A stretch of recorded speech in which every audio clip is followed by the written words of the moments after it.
चलिए आज हम फिर बात करेंगे वैद्युत द्विध्रुव के कारण किसी बिंदु पर विभव। कल हम लोगों ने जो बात किया था वो था वैद्युत द्विध्रुव के कारण निरक्षीय स्थिति में विभव। आज का जो टॉपिक है वो है वैद्युत द्विध्रुव के कारण किसी बिंदु पर विभव। मतलब समझ लीजिए, प्रश्न हमारा ये है कि वैद्युत द्विध्रुव के कारण जो आप विभव ज्ञात करेंगे वो किसी बिंदु पर ज्ञात करिए। वो ऐसा बिंदु हो जो न अक्षीय में हो और ना ही निरक्षीय में हो, कहीं पर हो। अक्षीय और निरक्षीय छोड़ के कहीं पर अगर वो बिंदु है तो उस बिंदु पर वैद्युत द्विध्रुव के कारण विभव कितना होगा।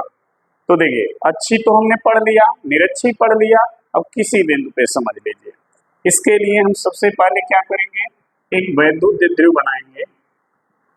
ठीक है, मान लेंगे कि ये क्या है, एक वैद्युत, ये वैद्युत द्विध्रुव है।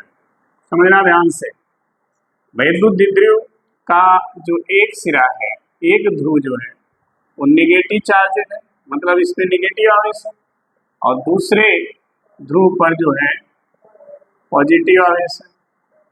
और ये द्विध्रुव के बीच दूरी है, ध्रुवों के बीच की दूरी या द्विध्रुव की लंबाई का है, दोनों बात कह सकते हैं। ठीक है, और ये द्विध्रुव का मध्य बिंदु है O। ठीक है, द्विध्रुव के बीच की लंबाई या द्विध्रुव के ध्रुवों के बीच की दूरी कितनी होती है, 2। तो जब ये मध्य बिंदु है और पूरी लंबाई 2l होती है तो आधी लंबाई कितनी हो जाएगी, ये भी कितनी हो जाएगी, l और l जोड़ेंगे तो कुल लंबाई हो जाएगी 2l। ठीक है, तो ये हमारा वैद्युत द्विध्रुव बन चुका है। अब इसके कारण हमें किसी बिंदु पर विभव निकालना है, यानी ऐसा बिंदु जो ना अच्छी स्थिति में हो और ना ही निरक्षीय स्थिति में हो, ऐसे बिंदु पर हमें इस वैद्युत द्विध्रुव के कारण विभव निकालना है। एक काम करते हैं, इस वैद्युत द्विध्रुव का नाम भी लिख देते हैं। नाम दे दिया हमने ए बी, ये वैद्युत द्विध्रुव है और इसका मध्य बिंदु है। कहीं पर बिंदु हो, किसी बिंदु पर, ना वो अक्षीय में हो ना ही, तो अगर देखिए ये द्विध्रुव का अक्ष है, तो अगर इस लाइन पर अगर कहीं आवेश होगा या इस लाइन पर कहीं बिंदु होगा तो अच्छी स्थिति हो जाएगा। और ये द्विध्रुव का निरक्ष होता है जो ऐसे लाइन जाती है, अगर इस पर होगा तो निरक्षीय स्थिति पे होगा। लेकिन हमारा प्रश्न ये है कि कहीं पर हो, न इस लाइन पर हो, न अक्षीय में हो ना ही, तो हमने मान लिया कि बिंदु कहाँ है, यहाँ पर कहीं है, न अक्ष में है और ना ही निरक्ष में। देखिए दिखाई दे रहा है ना, यहाँ पर कहीं है, न अक्ष में है ना ही निरक्ष में है। क्लियर, हमें इस पॉइंट पर इस द्विध्रुव के कारण विभव निकालना है। अगर इस पॉइंट को थोड़ा सा और हम इधर कर दें, ठीक है, समझना के बाद इस बिंदु का नाम दे देते हैं क्या, C। मान लेते हैं बिंदु क्या है। अब इस बिंदु पर हम कैसे विभव निकालेंगे, तो हम आपको बार बार बताते हैं कि अगर किसी भी आवेश या किसी भी द्विध्रुव के कारण यदि आपको किसी बिंदु पर विभव निकालना है तो ध्यान रहे कि सबसे पहला काम आवेश से उस बिंदु की दूरी। ठीक है, तो अगर हमें इस द्विध्रुव के कारण यहाँ पर विभव निकालना है तो हमें द्विध्रुव के दोनों ध्रुवों पर जो आवेश हैं उन आवेशों से C की दूरी हमें पता करनी होगी। अगर वो दूरी आप नहीं पता करेंगे तो फिर द्विध्रुव के कारण C पर विभव नहीं निकाल पाएंगे। तो मान लेते हैं कि द्विध्रुव के मध्य बिंदु से C की दूरी हम मान लेते हैं कि ये मान लिया द्विध्रुव के मध्य बिंदु से ये C की दूरी क्या है, R है। ये दूरी R है, ध्यान रखिएगा, ये जो दूरी है इसको हम R मान लेते हैं, इस दूरी को। ठीक है, ये R है। क्लियर, तो द्विध्रुव के मध्य बिंदु से C की दूरी R है। द्विध्रुव के ध्रुवों पर आवेश है, आवेश से C की दूरी नहीं निकला है, ये द्विध्रुव के मध्य बिंदु से C की दूरी माना गया है। और हमें जो दूरी चाहिए वो आवेश से C की दूरी चाहिए। ठीक, तो देखिए पहला काम करेंगे, इनको भी मिला देंगे, इनको भी ऐसे मिला दें, ध्यान दीजिएगा। यानी ये रेड वाला जो है वो दूरी आपको चाहिए, ठीक है, समझ में आई बात। अब देखिए ध्यान से, ये दूरी कैसे निकलेगा, तो उसके निकालने के लिए आपको एक रचना करना होगा। देखिए यहाँ से इस वाले ब्लू वाले लाइन पे, यानी जो उसके मध्य बिंदु से सी की दूरी है, इस वाले लाइन पर यहाँ से क्या करिए, लंब डाल दीजिए, ऐसे ऐसे लंब डाल दीजिए। जब लंब डालेंगे तो इसको कोई नाम दे दीजिए, इस वाले पॉइंट को मान लीजिए पॉइंट क्या है, एन है, क्या है, एन है वो, ठीक। अब देखिए अगर हमें एन से सी तक की दूरी मिल जाए तो यही दूरी सी से बी की भी होगी, ये दोनों दूरी आपस में क्या होंगी, बराबर होंगी। यानी इस दूरी को बराबर करने के लिए हमने यहाँ से लंब डाला, यानी ये जो दूरी है ना, ये वाली दूरी वो इस दूरी से इतनी क्या है, बड़ी है, सही है। तो अगर हमें सी से एन तक की दूरी मिल जाए तो बी से सी की दूरी उसी के बराबर हो जाएगी। तो हमें सबसे पहले सी से एन की दूरी निकालनी होगी।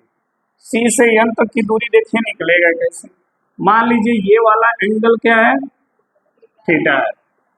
तो सबसे पहला काम एन से लेकर ओ तक की दूरी हाई दूरी निकाल लीजिए। जब ये दूरी आप निकाल लेंगे तो आर में से ये दूरी क्या करेंगे, घटा देंगे, तो सी से एन तक की दूरी आपको मिल जाएगी, सही है। तो देखिए कैसे हम निकालेंगे एन से लेकर ओ तक की दूरी। तो यहाँ पर एक ऐसे कैलकुलेशन करेंगे, त्रिभुज क्या है, O N B, O N B से, ध्यान देना यहाँ पे लिख रहे हैं वही चीज, त्रिभुज ओ एन बी से, ठीक है, ओ एन बी से अगर आप देखें, ठीक, तो ये कोण हमको लेना है, ये कोण ऑलरेडी कितना है, 90 अंश, 90 अंश है, क्योंकि यहाँ से आपने इस पे लंब डाला है, तो जब लंब डाला जाता है ना तो ये कोण कितने अंश का बनता है, 90 अंश। अब देखो हमें ये कोण निकालना है, तो इस कोण के लिए हम ऐसा फॉर्मूला यूज करें जिसमें ये भुजा और ये भुजा आ जाए। तो कौन सा फॉर्मूला है, कॉस, कौन सा है, कॉस में क्या होगा, आधार बटे कर्ण, सबसे बड़ी भुजा कर्ण है, इस त्रिभुज में सबसे बड़ी भुजा कौन है ना, ये कर्ण हो गया और ये हो गया आधार। तो हमें आधार और कर्ण को लेकर हल करना है, तो लिखेंगे cos थीटा बराबर आधार बटे कर्ण। तो आधार है ओ एन, क्या है, तो ओ एन बटा कर्ण है ओ बी, ओ ये कर्ण है, तो यहाँ पे लिख देंगे ओ बी। हमें क्या निकालना है, ओ एन, हमें ये चाहिए ना, एन चाहिए, ओ एन। तो हमें जब ओ एन निकालना है तो ओ बी का इधर गुणा कर दें, तो देखो ओ एन बराबर आपको मिलेगा ओ बी कास, सही है। अब देखो ओ एन बराबर ओ बी, ओ बी की लंबाई कितनी है, एल, कितनी है, यहाँ पे लिख देंगे L cos theta, L cos theta, यानी ओ एन का मान मिल गया। इसकी लंबाई कितनी आ गई, एल कास थीटा, ठीक है। अब ये लंबाई हो गई एल कॉस थीटा, और यहां से लेकर यहां तक की लंबाई कितनी है, आर। अगर इस आर में से ओ एन घटा दें, यानी एल कॉस थीटा घटा दें, तो सी से एन तक की दूरी आ जाएगी, और यही सी से एन की दूरी किसके बराबर होगी, बी से सी की दूरी, ठीक है। अब देखना ध्यान से, बी सी बराबर क्या होगा, सी एन, जो बी सी है, बी से सी तक की जो दूरी है वो किसके बराबर होगा, सी एन के, ठीक है। और सी एन बराबर किसके होगा, ध्यान देना, सी एन बराबर जो है, अगर ये दूरी आपको निकालना है, ये दूरी, तो आप क्या करो, ओ सी में से ओ एन क्या करोगे, घटा दोगे। तो लिखेंगे ओ सी माइनस ओ एन, सही है। ओ सी कितनी है, आर। ओ से सी तक की दूरी कितनी है, आर है। तो आप आर में से ओ एन कितना है, एल कास, ये घटा देंगे, एल कास। तो आपको मिल गया बी सी बराबर सी एन, यानी सी एन के बराबर बी सी है, यानी बी सी की लंबाई मिल गई आर माइनस एल कास, हो गया। तो एक ध्रुव से सी की दूरी निकल गई। अब द्विध्रुव के दूसरे ध्रुव यानी ए से सी की दूरी निकालनी है। ये दूरी कैसे निकलेगी, ध्यान देना। इस लाइन को और आगे हम ऐसे बढ़ाएं, ऐसे लाइन को आगे बढ़ाया, देखना ध्यान से, और फिर क्या किया हमने, ए से इस पर लंब डाल दिया, ऐसे ऐसे लंब डाल दिया, ठीक। अब देखो, अगर ये कोण थीटा है तो ये भी कोण क्या होगा, थीटा होगा, सही है। अब देखना, इसको हम कोई नाम दे दें, इस वाले को एम लिख देते हैं। क्या लिख दिया, एम। अब देखिए, सी से एम तक की जो दूरी होगी वही दूरी ए से सी तक की होगी। यानी अगर हम सी से एम तक की दूरी निकाल लें तो ए से सी तक की दूरी निकल जाएगी, क्योंकि उसी के बराबर होगा वो, ठीक है। तो सी से एम तक की दूरी कैसे निकलेगा, इसके लिए क्या करना होगा, ध्यान देना। यहां से लेकर के सी तक की दूरी क्या है, ये दूरी बढ़ रही है, ये दूरी का निकाल करके आर में क्या करें, जोड़ दें, तो ये दूरी यहां से लेकर सी तक की दूरी आपको मिल जाएगा। तो ये दूरी कैसे निकलेगा, तो फिर एक त्रिभुज बन गया, यहाँ देखो समकोण ए एम ओ बना। तो फिर यहां लिखेंगे, ध्यान देना, त्रिभुज ओ ए एम, त्रिभुज ए एम ओ से यहां भी cos थीटा अप्लाई करो, तो क्या हो जाएगा, देखना cos थीटा बराबर, देखना ध्यान से, अगर ये cos थीटा लेंगे तो ये हो जाएगा आधार और ये हो जाएगा कर्ण, सही है। यानी आधार क्या है, ओ एम, और कर्ण क्या है, ए ओ। तो लिखेंगे ओ एम आधार बटा कर्ण ए ओ, ये हो गया। हमें क्या निकालना है, ओ एम, तो ए ओ का इधर, तो ओ एम बराबर क्या आएगा, ए ओ कास थीटा। ए ओ का मान कितना है, ए ओ, ए से ओ तक की दूरी कितनी है, तो ये हो गया, ए ओ की जगह क्या रख देंगे, ये आ गया, ओ एम का मान निकल गया। अब ये जब ओ एम का मान निकल गया, इसका मान निकल गया एल कास थीटा, निकल गया। अब इस ओ एम के मान को आप ओ से सी तक के मान में क्या करेंगे, जोड़ देंगे, तो एम से सी तक की दूरी निकल जाए। तो देखिए, एम से सी तक की दूरी किसके बराबर हो रही है, ए से सी तक की दूरी। इसका मतलब ए सी बराबर एम सी, ठीक है। जो ए सी है वो एम सी के क्या है, बराबर है, और एम सी बराबर क्या होगा, तो देखो ओ से सी में ओ से एम को क्या करेंगे, जोड़ेंगे, तो लिखेंगे ओ सी प्लस ओ एम, ठीक है। ओ सी कितना है, आर, और ओ एम निकला है कितना, तो प्लस एल कास थीटा, यानी ए सी बराबर एम, दोनों निकल गया। यानी ये दूरी भी निकल के आ गई सामने, ये दूरी कितना, R plus L cos theta, ये दूरी निकल गई, समझ में आ गया। अब द्विध्रुव के एक ध्रुव पे जो आवेश है माइनस क्यू, इसके कारण यहाँ विभव निकालेंगे, अब इसके कारण यहाँ विभव निकालेंगे। दोनों आवेश से सी की दूरी निकल गई है, तो दोनों आवेशों के कारण सी पर विभव क्या करेंगे, ज्ञात करेंगे। तो यहाँ लिखेंगे, दिख रहा है ना, देख लेना, माइनस क्यू आवेश के कारण क्या C पर विभव। ध्यान देना, अगर कोई आवेश यहाँ पर है और उस आवेश से r दूरी पर विभव निकाला जाए तो फार्मूला क्या लिखते हो, K Q बाई R, यही होता है। अगर कोई आवेश यहाँ है और इस आवेश से r दूरी पर विभव निकाला जाए तो फार्मूला क्या होता है, K Q बाई। यही चीज यहाँ है, ये आवेश है और इस आवेश से इतनी दूरी पर हमें C पर विभव निकालना है।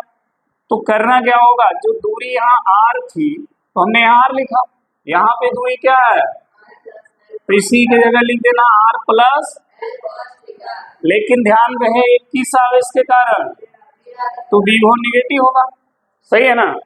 तो वही फार्मूला यहाँ लगाएंगे तो माइनस क्यू आवेश के कारण जो विभव आएगा वो आएगा minus K Q by R plus L cos,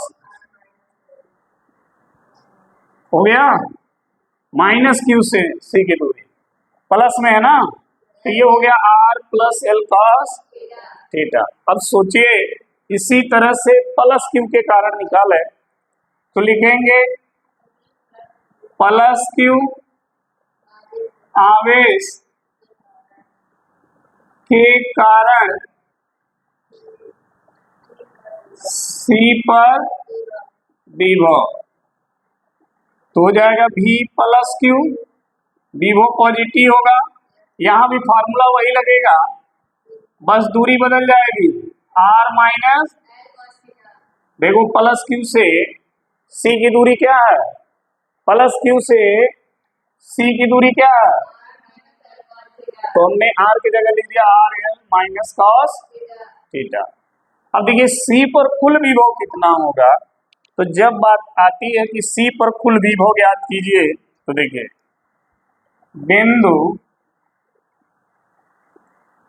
C पर कुल परिणामी क्या विभव, C पर कुल परिणामी विभव, तो कुल परिणामी विभव V बराबर क्या होगा, V माइनस क्यू, या पहले V प्लस क्यू लिख लीजिए, प्लस V माइनस, ऐसे लिख लिया। अब V प्लस क्यू का मान रख दीजिए K Q बटा R माइनस एल कॉस, हो गया। फिर V माइनस क्यू का मान देखिए माइनस में है, तो माइनस के क्यू बटा, समझ में आ गया बात। अब दोनों में देखिए कुछ कॉमन मिल रहा होगा, के क्यू, तो V बराबर K और Q को क्या किया हमने, ब्रैकेट में क्या बचा, 1 अपान R माइनस एल कॉस, और यहाँ ब्रैकेट में बचा 1 अपान,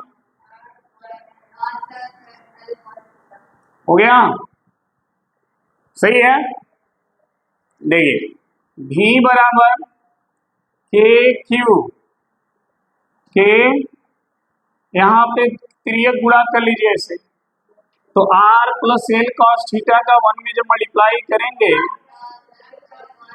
यही आएगा माइनस ये वाला, फिर इसका गुणा इस एक में करेंगे, हाँ R माइनस एल कॉस पूरे का बटा, देखिए एक में वही चीज माइनस में है, दूसरे में वही राशि प्लस में है, तो एक में माइनस और एक में जब प्लस हो तो फार्मूला होता है A square minus B square का, यानी ये हो जाएगा R square minus L square cos square theta, सही है, ऐसे आ जाएगा।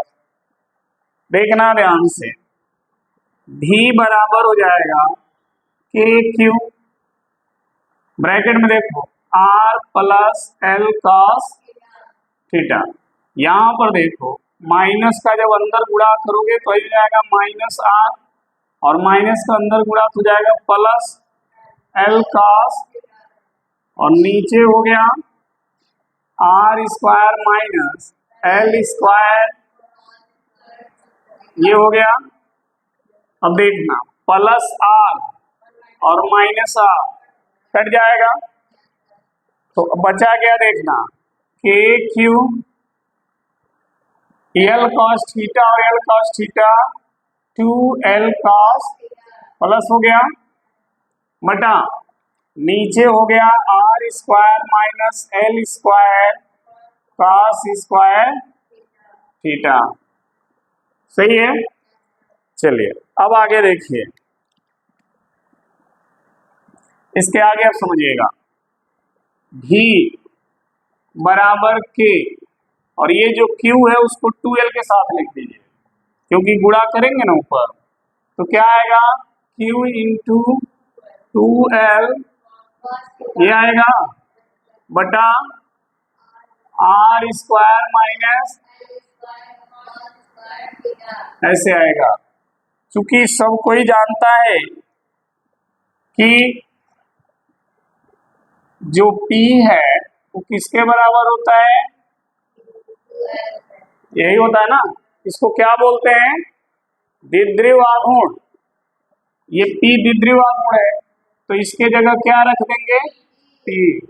तो आपको क्या मिला, V इक्वल टू K, और ये हो गया P cos बटा में हो गया R square minus L square into, ऐसे होगा।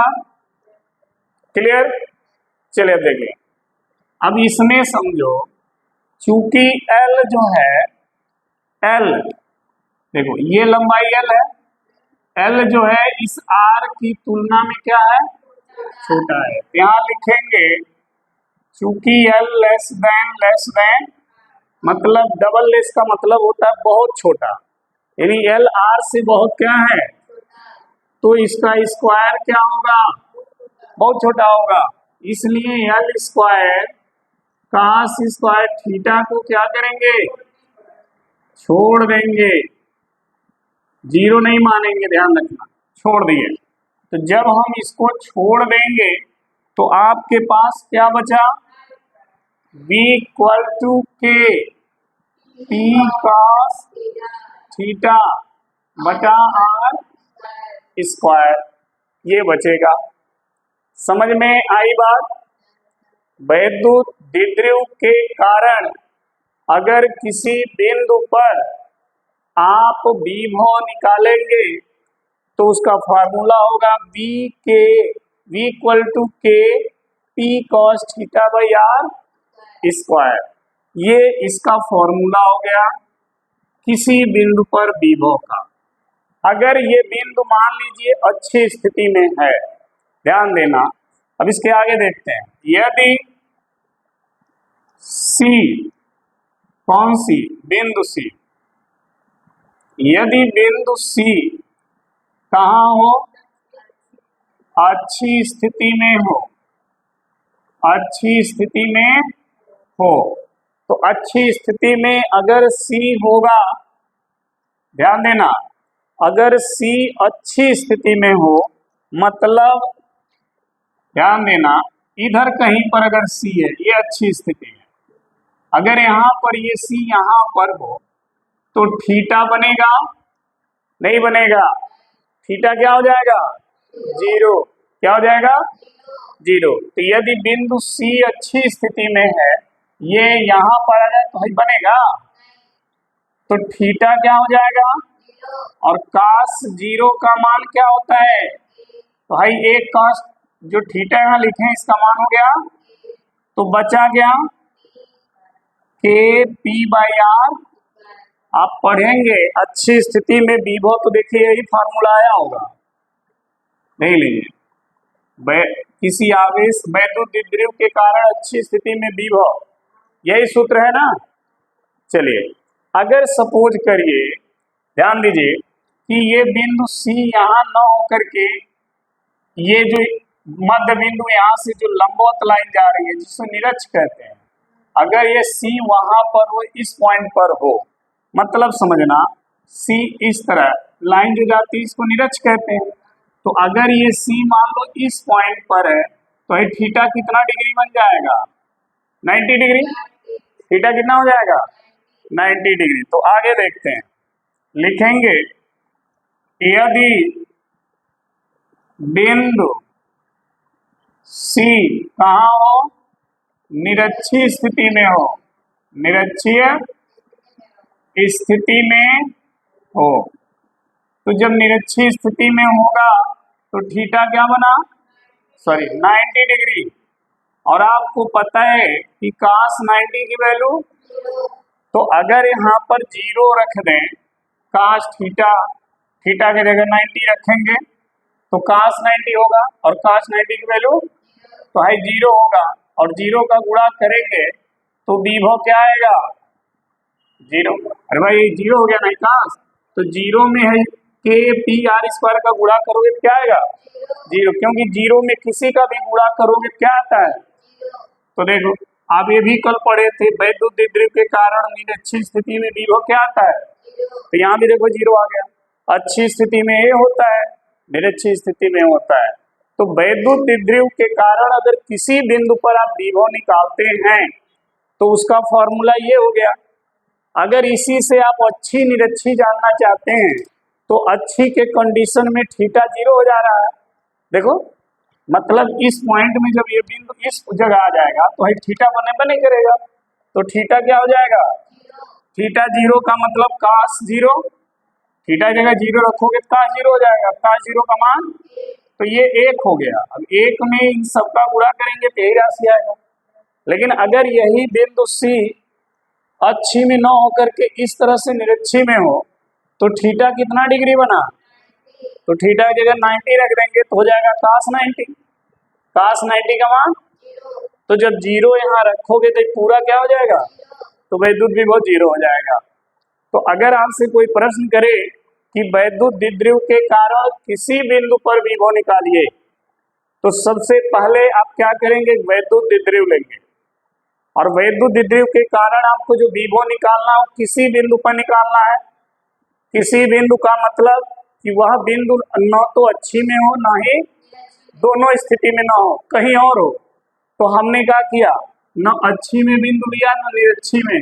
कहाँ ले लिया? देखिए यहाँ पर किसी और जगह ले लिया। तो जब ये बिंदु लिया तो द्विध्रुव के मध्य बिंदु से C की दूरी मान लिया कितना? लेकिन हम सभी को पता है कि विभव या तीव्रता किसी भी आवेश के कारण यदि निकालना है तो आवेश से उस बिंदु की दूरी आपको पता होनी चाहिए। तो हमें यहाँ पर विभव निकालना है और दूरी हमने माना है उसके केंद्र से। तो केंद्र पे तो आवेश होता ही नहीं है जहां से हमने दूरी माना है। हमें जो दूरी निकालना होगा वो ध्रुव से निकालना होगा। क्यों? क्योंकि आवेश कहाँ पर है? ध्रुव पर है। तो ध्रुव से C की दूरी चाहिए। तो हमने क्या किया? ध्रुव से C को मिला दिया। मिलाने के बाद ये जो दूरी आ रही है BC और AC, उनका मान निकालने के लिए हमने क्या किया? पहले B से इस OC रेखा पर एक लंब डाल दिया BN। जैसे आप BN लंब डालेंगे तो C से N की दूरी और C से B की दूरी क्या हो जाएगी? बराबर। यानी यहाँ से लेकर के यहाँ तक की दूरी और ये दूरी आपस में बराबर हो गई। यानी जो लंबाई CN की है वही लंबाई BC की हो गई। अगर हमें CN की लंबाई मिल जाए तो BC की लंबाई भी मिल जाएगी।